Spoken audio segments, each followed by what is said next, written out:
We are going to take back Central. Donovan for everyone.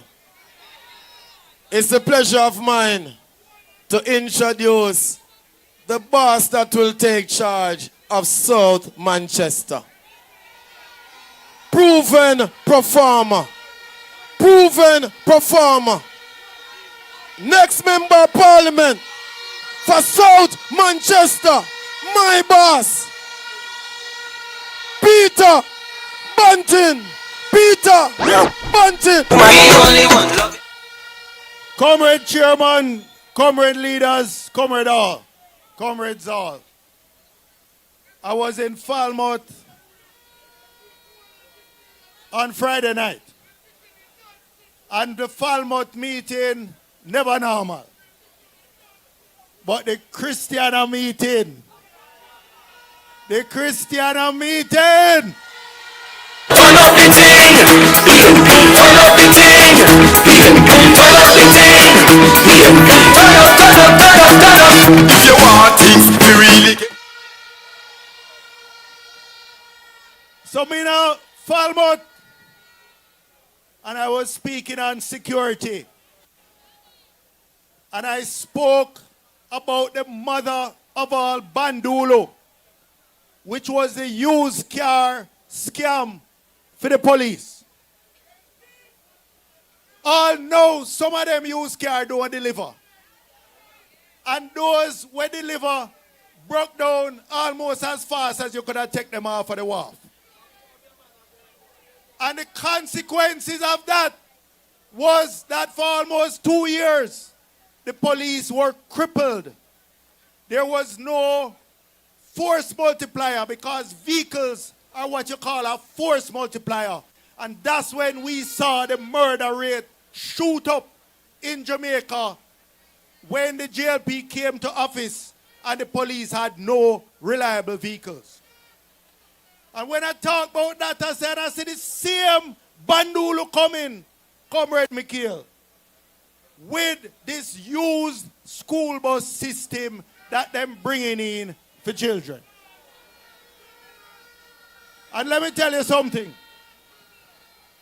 I am a man I don't like stray into other shadow ministers' lane, but I got permission from Mikhail this evening.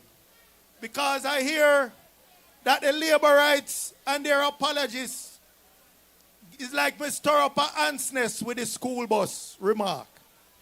So I want to deal with it here tonight. Yes, I raised the alarm and one said we don't want to kill off poor people picnic with some old bus. And I make no apology for that.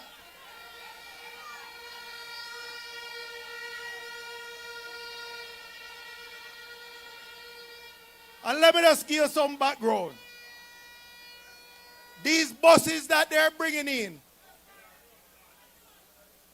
these are not pre-owned vehicles. These are retired old buses.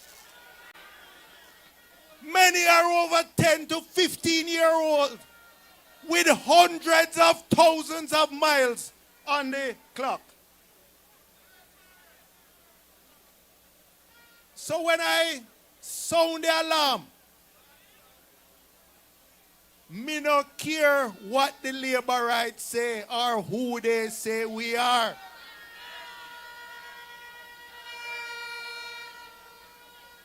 These were pulled out of circulation in the United States because their engines are tired, their suspensions are worn, their wiring systems are brittle. In the northern states, many have been subject to years of salted roads which corrode the frames and the brake lines.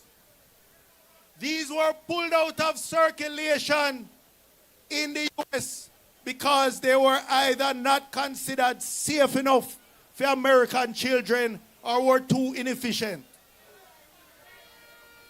No, these were primarily used in cities with flat streets and wide lanes.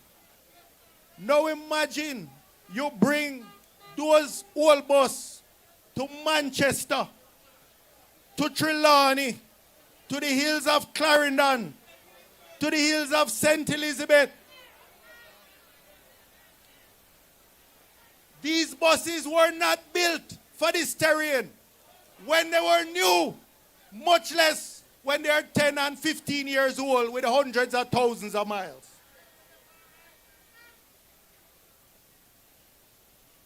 We drove on the junction in a tour bus. And let me tell you something. It was a bit unnerving when we were on the bus tour. But the CEO of the bus company assured us when they buy those buses new, they have to get specially spec'd packages for them. They can't have the long overhang at the back.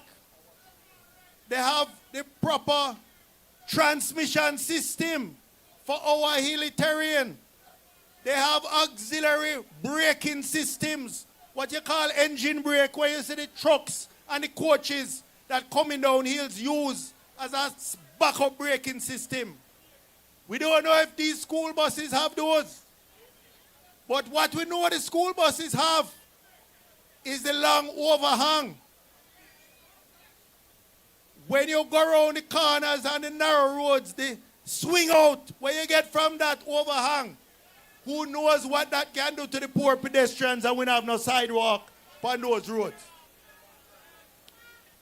But when those brakes, can you imagine those brakes coming down Plowden Hill, Pusey Hill,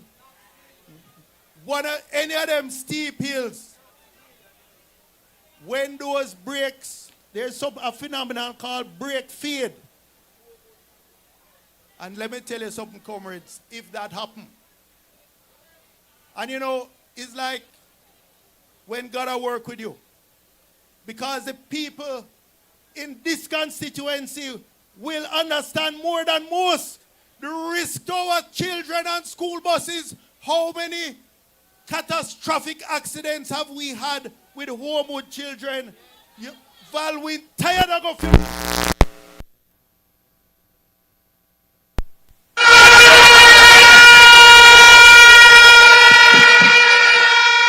Comrade Valwin, and him is a man doing his funeral, but him tired and it burn him for go funeral for children.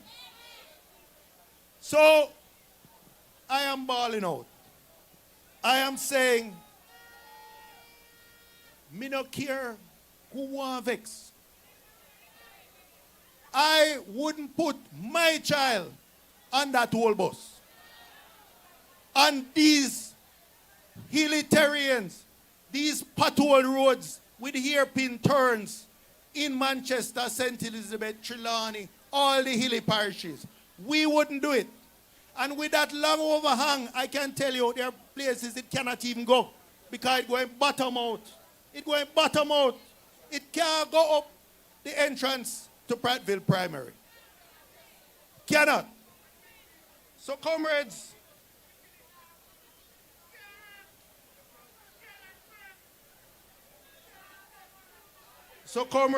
I just want to close on that because I'm going to write an op-ed and set out everything. I'm going to set out everything. But this issue of the safety of our children should not be a political debate. But if they want it to be, then I am there for the debate. And if it, whatever they want to say about me, and whatever political price I could pay, it is worth it if I can save the life of one child in Manchester. And I make no apology for that.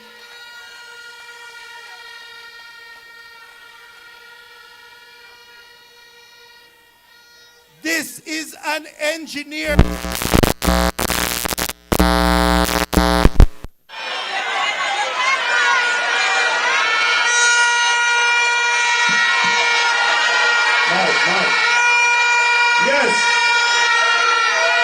This is an engineering and safety issue.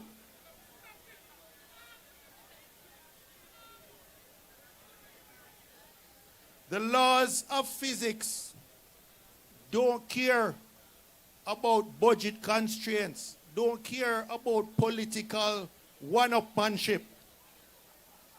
This is about children's safety and children's lives. When a bus full of children cannot stop on a downhill grade or swings out over a precipice, it won't matter how cheaply those buses were acquired. The headlines will write themselves. And the public outrage will be justified. But just as I warned you before the used police cars came here, that it would ultimately have a cost in the lives of Jamaicans. Because more Jamaicans have been murdered in Andrew Honey's 2 terms than in any other 2 terms under any other prime minister in the history of Jamaica.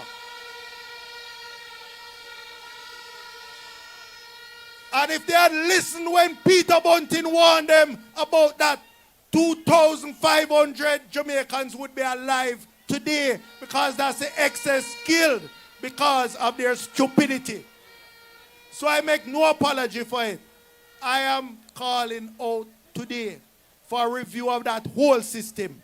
It is not appropriate for most parts of Jamaica, and I'm not even sure it's appropriate anywhere in Jamaica. Our children deserve the best. Our children deserve safe transportation. Our children deserve a better quality of life in this Jamaica. Comrades, one love, one heart.